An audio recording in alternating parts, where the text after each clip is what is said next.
It's a lot of blood. What went on in here? I can handle pee.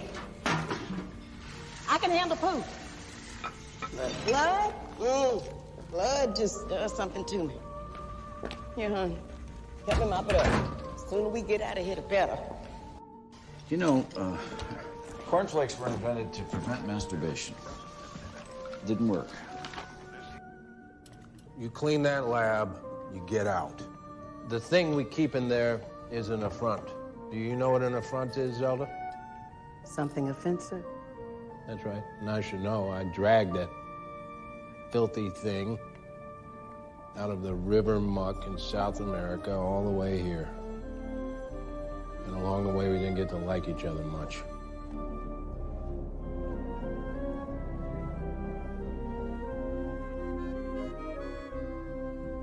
Hey everybody, welcome back to another Sweet podcast. My name's Ciaran, the host with the most.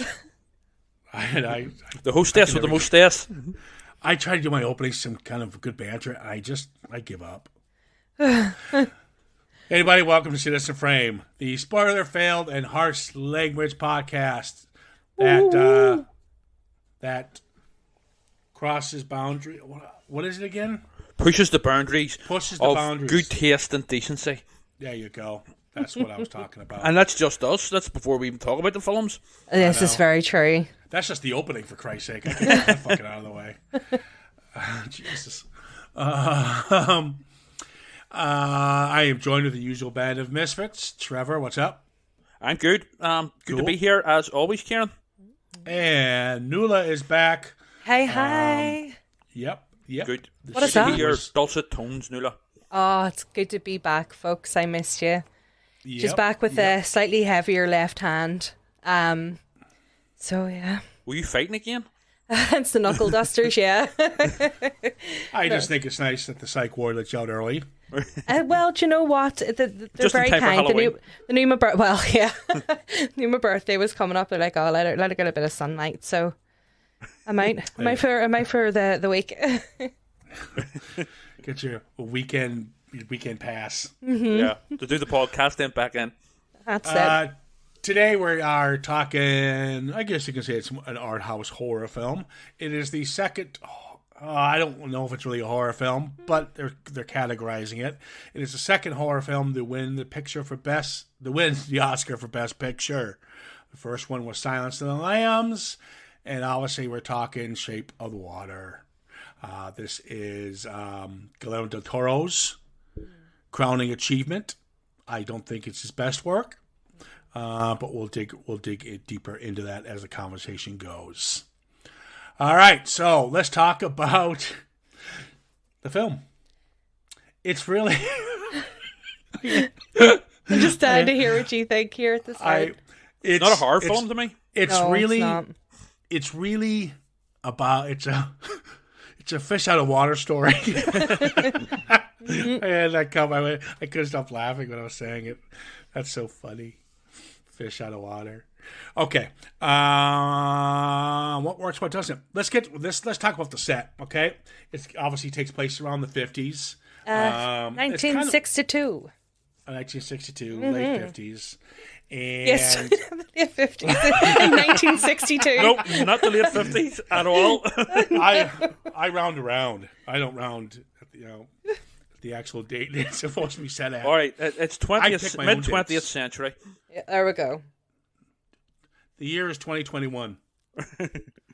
So we have let's get this up. The city. There's a lot of green. Yeah, the color palette in this is different shades of green, basically. Yeah. It's very Handmaid's Tale. Yeah. I never watched Handmaid's Tale. No. Okay, so the set. Let's talk about the set. Very beautiful, gorgeous set. And when it comes to his work, he's flawless. When it comes to his set designers and so forth, he puts a lot of care, and he's got a very Tim Burton style to his sets. Wow, they show this. The movie theater, by the way, is fucking incredible. I love the movie theater in this. It's called the Orpheum, which is that's what a lot of cities in the States have famous older theaters called the Orpheum. Right. The Orpheum or the Orpheus? Is it the Orpheum? It's called the Orpheum, isn't it? I don't know. It's the Orpheus. I'm pretty sure it's the I Orpheum. can't remember. Yeah. Yeah. But I could be either wrong. way, But it's it's an old school cinema. Yeah. Yeah, it is lovely. And you get the shot of the landscape of the city, and it reminded me of it. I'm dating myself here, or I'm doing something like an obscure reference, like Trevor does. But trust me, it's not David Lynch or Doctor Who. It reminded me of a Dark City. I don't know if anyone remembers this film, Dark City. Yeah. Very. God, I want to say It's pulpy. It's noir. yeah, noir, Yeah. but it's got a. I just had the word in my head, and now it's gone. It's not a pulpy film, but it's it's. I mean, and as I say, it's to me, it's definitely not a horror film. It's very much whimsical fantasy. Yeah, I think Guillermo del Toro, I'm sure I butchered that name there, said himself it was like a fairy tale for adults. Creature from the Black Lagoon. Well, For the that's pretty 20th much what 21st this century. is. Yeah, it's like a retelling of that, which he takes a lot of inspiration from Creature from the Black Lagoon. If you actually just look at the creatures, it's pretty shocking actually how similar it's they are. basically Gillman from the Creature films. Yeah, played. We talked in one of our podcasts not too long ago, and it's escaped me what it was about. But I mean, what podcast it was. But we talked about the person behind the mask, and now people think that you put somebody behind the mask, there's not much work to it. No, Doug Jones but is incredible. Yeah, Doug Jones is the guy who's he's almost like the is it Lon Chaney? Yeah. The go-to guy for that kind of shape character, Yeah. like tall, He's a big, tall, slender, lanky chap. Yeah. Yeah, but just because that's what I'm saying. He has the physique for a lot, and he's in every single Guillermo films. He does them Yeah, all, pretty much. including Yeah, most of the creatures from Pan's Labyrinth. Yeah. yeah. Billy And- Butcherson from Hocus Pocus. He's in Star Trek Discovery as well. He is in Star Trek. Yes, Bring up Hocus Pocus. he's a Silver You know, Surfer too. They're Like, filming a sequel for that shit. which one? Hocus Pocus just wrapped. The Bette Midler one. Did you say that Yeah. shit? Excuse me, Oh, it's horrible. Ciaran. Are we going to have to do this in our Halloween? Hold on. No, it's too late. No. Our listening audience has a big treat coming for Halloween. Oh yes. And it's not Hocus fucking Pocus. I'll tell you that right now. You missed that boat last Halloween. Yes. Yeah, but my point being is that Doug Jones puts a personality, even though he's in a suit. Yeah. And he's always done that for all of his characters that he's been given, the roles he's done. But this particular role, he has gone above and beyond. Because I'll tell you right now, even though it's a man in a suit, I really feel for this character. We'll call him Aquaman. And do you not? How do you guys feel about your perception of the actual Aquaman? Yeah, I mean it's. I mean, as I was saying there, there's a lot of sort of actual acting by Doug Jones, physical acting, almost like mime. So yeah, I mean, it's bang on. It's just a lot to do with the body language, really. It's like if you have a pet, it can convey emotion to you through its body language. It's the same with him. He's just in a suit, you know. It's a and he shots does as well. He does that really well. You know, he doesn't over dramatize it. It's just wee subtle motions, which he's brilliant for. Which again, if you look at another Del Toro movie, Pan's Labyrinth, Fawn. Yeah. He again, just the kind of subtle movements in that too that he brings to the character that just brings him to life. He's such a fluid body motion. I'm a big fan of Doug Jones. I think he's brilliant. Well, time for another obscure reference. Oh God, I'm done. What this puts me in mind of is Mads Mikkelsen's portrayal of Hannibal Lecter in the TV series in recent years. Mads Mikkelsen is actually a trained dancer. Yeah, thank you, ballet Nola. dancer. What the fuck? And his movements in that series as Hannibal Lecter were very subtle as well. They were all very graceful. if you know what I mean. And there's a similarity there. You know, it's about the way they move, the way they sort of, you know, move their body and stuff. It's an art form, an acting art form in itself. That type of work. That's actually kind of leads on to the girl who played Elisa. She had to study a load of she's a great actress, but Del Toro got her to study a lot of the old silent movies, and see how they acted and stuff for that role, you know, so she could kind of portray that all through her face and her body motions too. Although she wasn't covered in a suit, you know, the two of them are kind of parallel in that. Yeah, they play it like a dance. Yeah, and she has like, you bring up silent movies. That's funny because she does have that Fay Ray kind of quality. Yes. Yeah. To her. And speaking of, since we're talking about the cast, we got pretty much character actors who finally get, you know, kind of a bigger role. I love Michael Shannon, anything he does. I always know him as Zod. He has a great presence. You got Michael Shannon, Octavia Spencer, who I love. She's always brings a little comedic charm. Yeah, she's a good actress. To her roles. Richard Jenkins was always nice to see. And then you had Michael Stolberg. He's kind of an up-and-coming. He plays Hallsteller. Yeah. And you have and those are pretty much the only handful of characters I have. And what I liked about it, it's pretty simplistic in the storytelling. Well, I mean, I don't usually watch films about bestiality, but I'm only joking. Well, see... I don't want to give away. Well, it is a major spoiler, you know, for the ending. So technically, it's not about bestiality. Well, here's let's dive to it. Okay, let's quickly. Let's start with the meet and greet. Meet and greet. So, like I said, I mentioned about how I was always disturbed about. I felt sorry for the Aquaman. Yeah. And when I see that cattle prod and he's like covered in all these bloody wounds and stuff, it is a hard watch when you're introduced to him the first time. And now he's being pretty much tortured and beaten by this piece of shit. His name is Strickland, played by Michael Shannon, of course. Played so well. he plays it. Yeah, because in the beginning, you kind of... he wasn't over the top. But let's get this part out of the way, because we're not going in sync anyway, so I don't give a shit. Yeah. His character had the weirdest arc. Yeah. And I talk about arcs all the time.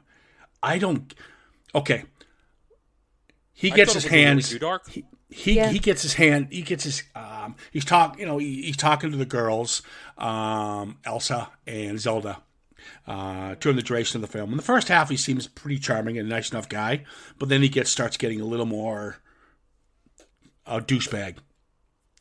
What I don't get, when he finally gets a little bit comeuppance from Aquaman, when he gets his 2 fingers chopped off, and he gets them resewn back on, right? What is the story with the fingers? Well, as far as I'm aware, if someone gets their fingers ripped off or whatever, they can attempt to sew them back on. No, but sometimes it doesn't take. No. I know.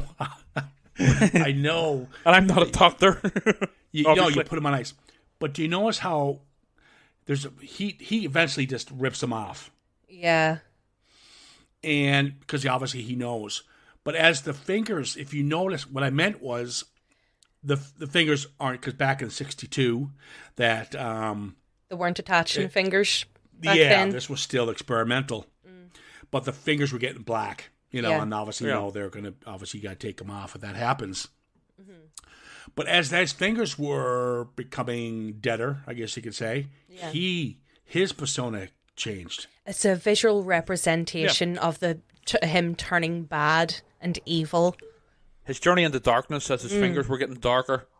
Okay, that's it. I thought that's what it was, because like I said in the beginning, he was brutalizing Aquaman, and I understand the character, but again, he's just a guy doing his thing, and he was pleasant to everybody.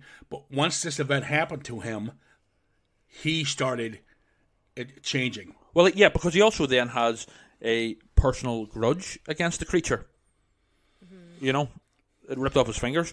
But what I loved about the character, it's later revealed that technically, well, yes, he is an asshole, but he's been made into an asshole by his superiors, the sort of colonel guy or whatever he is, and for him to keep his job or whatever, he has to be an asshole. He's basically made by he's been created by the machine.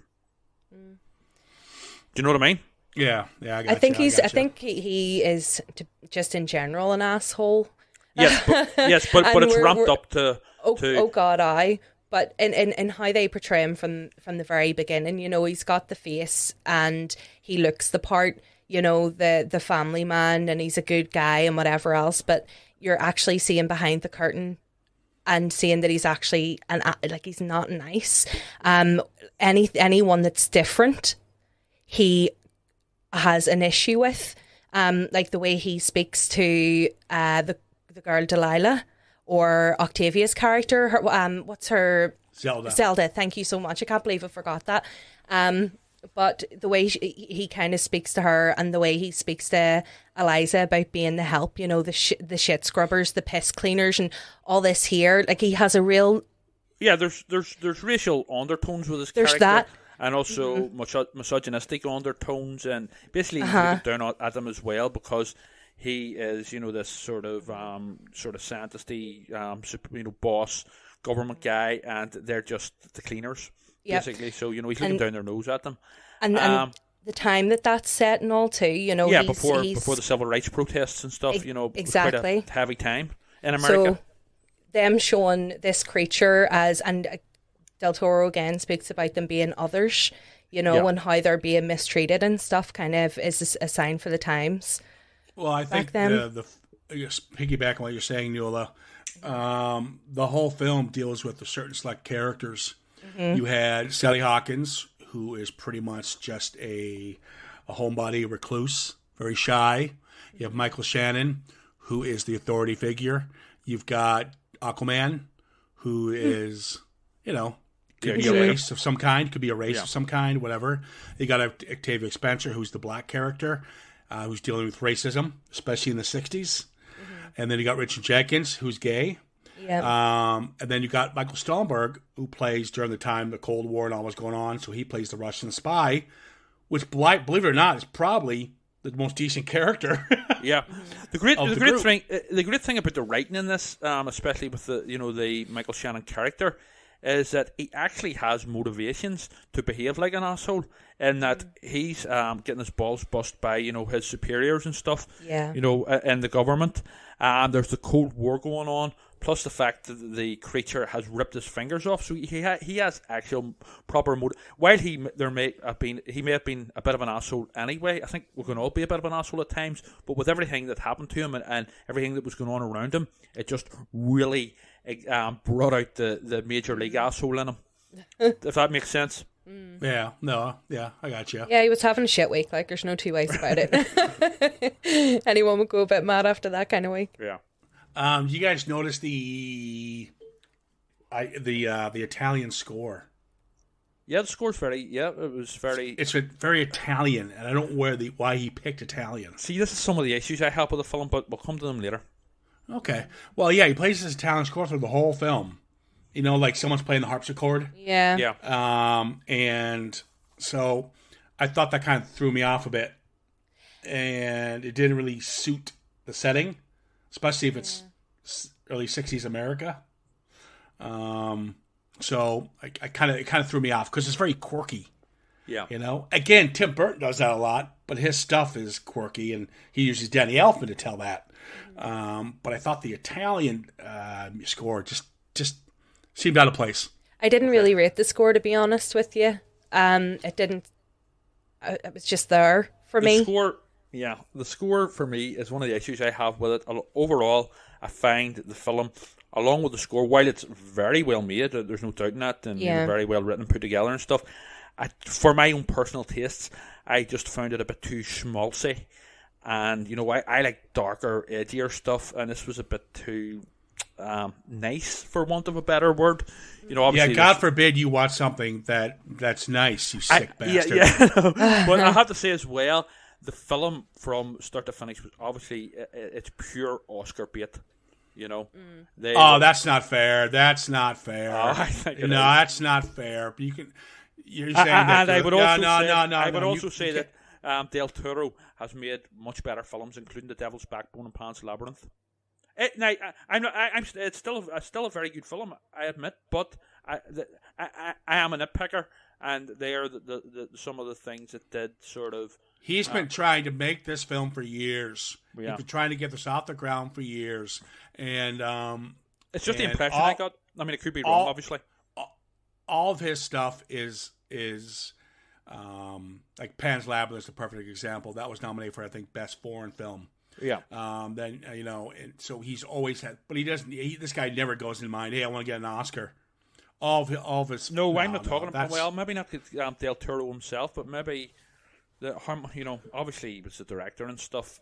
But maybe the production writer, as a producer. Whole, maybe he was having. Yeah, but maybe he was. Maybe the studio were sort of making this Oscar bait. Don't get me wrong. Del Toro is a genuine deal. He is an artist. But it just the way it came across to me, it felt like Oscar bait. I have to admit, and I much enjoyed his previous films. But yeah, I mean, it could be wrong. It could be just my. I'm cynical. Yeah, you have to remember. You're just saying that because he got the Oscar.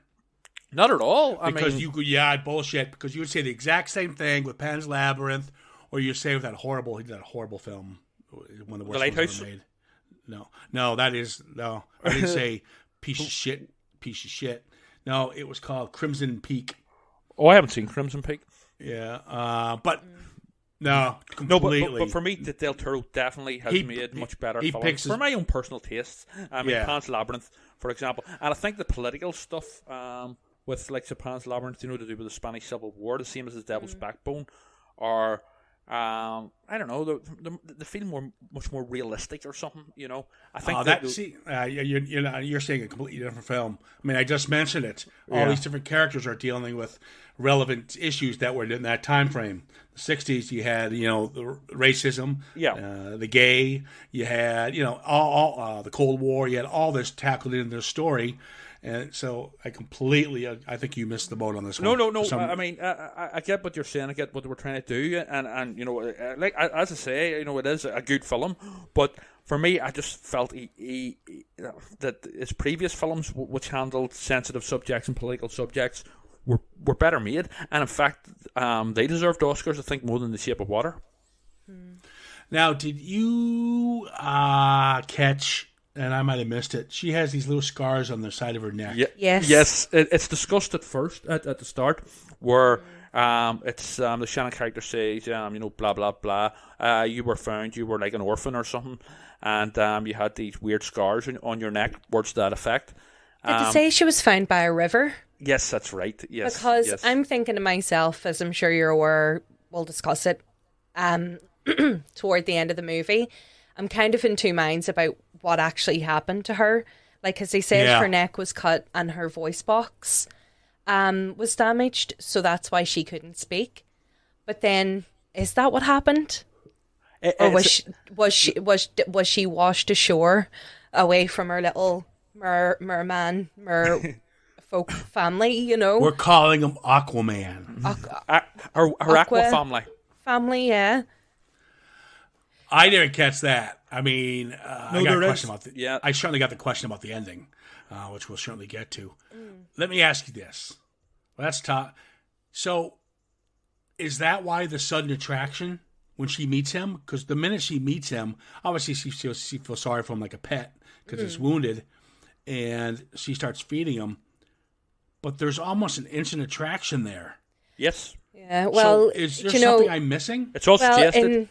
In like fish terms, if you're laying a load of eggs out to a male fish man, you're pretty much like, hey boy, what's going on? Yeah, So he's obviously taken the bait, and he's been like, okay, I'll take your eggs.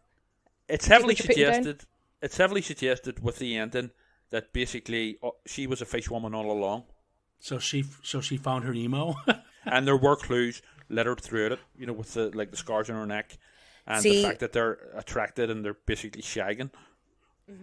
And she's in the bath a lot. Yeah. Yes. Well, that's it. She's a fish woman. She's very involved with water and all, and you see that how she's kind of moving the water on the window pane, on the glass and stuff, with her fingers. So she has like a relationship with water already. I'm not gonna lie, a lot of this movie was very predictable for me. I agree. I seen every wee bit coming, and there was no surprises for me. What really would have surprised me, to be honest with you, is if her and the fishman didn't actually get together romantically and they were just friends, and she had a kinship with him and whatever, and helped him like fucking Free Willy, you know what I mean? But Willy freed his Willy, all right. Oh well, Fish Willy, fish Willy, fish sticks. Yeah, like fish sticks. But yeah, I would have liked to have seen that. Like, no joke. Whenever I seen her, obviously they work to help him escape a situation. But her jumping into a bathtub with him and sleeping with him. Right. That's really that. Yeah. I was like, nope, thank you. I was like on board with this wee movie until this part. The bestiality. Yeah. But it's not. How come people can sit there and watch Beauty and the Beast? Because pretty much- Belle doesn't have Christopher- sex with Beast in his beast form. He not transforms actually- into a human after True Love's first kiss. Or no, it wasn't even a kiss. She's sitting crying over him. She's in love with him, and she says that she loves him, and he transforms into a At the human. end of The Shape of Water, to be fair, it is confirmed that she is a fish woman as well, so it's technically not bestiality, although it's set up as that first early. Aha! I want to So you go Nuala. Yeah, but to go back to what Nuala said about the predictability of the plot, again, that sort of backs up my theory that it was sort of possibly Oscar bait. Yeah, well, I mean, to me, the films should, as Quentin Tarantino said, films should always subvert your expectations and should always shock you and surprise you. Yeah, I didn't get any of that in this movie, to be fair. Yeah. The other characters, you do get a little resolve. I think all the characters get a little resolve. Yeah. Which is nice to see. Usually you introduce a series of different characters and there's no ending, I guess you can say, to their arc. Yeah. Yes.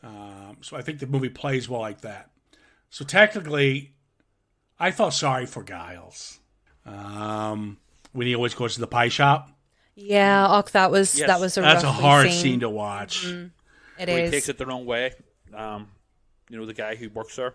Oh, well, he didn't take, Giles reached out and took his hand and was like, I'd like to get to know you better.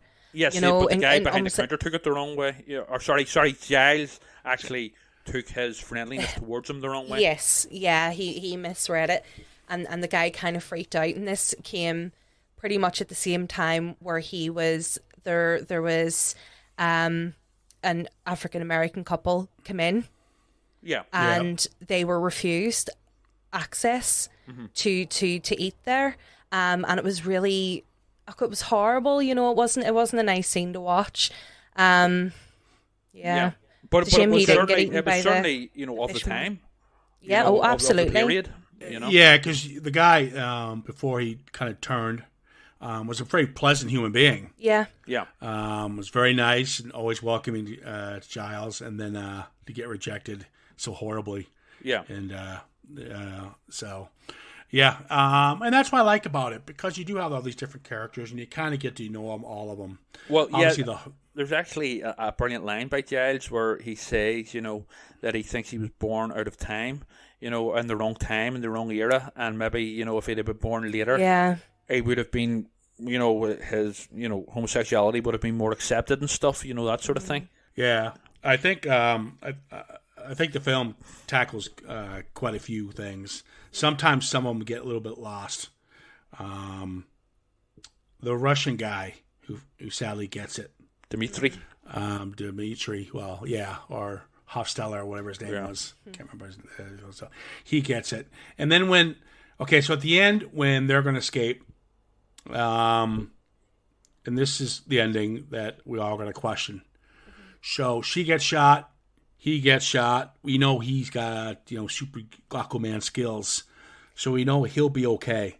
So he drags her body into the water, and they disappear. And at the end, there's this glow, and you see her little scars on her neck become gills. Mm-hmm. So the theory is she's known him the whole time. That's why there was that traction there. Yes. Yeah, they're both fish people. They're mutants from Futurama universe that lived in sewers. Well, actually, and somehow ended up down different drains. Apparently, there was a cut scene at the very end where together, as fish people, they swim off and hook up with the mermaid from the lighthouse, and they go on adventures together. Yeah, and friggin' Daryl Hannah from Splash comes in too. Well. She's like, hey. Yeah, and the little Tom mermaid. Hanks in tow. Yeah. While Robert Patterson masturbates in the background. Yes. Yeah. Jesus, rubbing his wee wooden mermaid. Oh, yeah. The sad thing is, fucking Trevor would be like, oh my God, this is art. He probably would. I'm going to see that again. Yeah. Fucking hell. Well, I'm shocked, Nuala, that you're not a big fan of this. In all fairness. What's your final thought on this? I was curious about your opinion because you like fantasy, I do. Labyrinth and I do. forth. I like the world. The kind of bleakness of the world put me in mind a wee bit of Little Shop of Horrors, just with how things looked, the kind of color palette and things like that.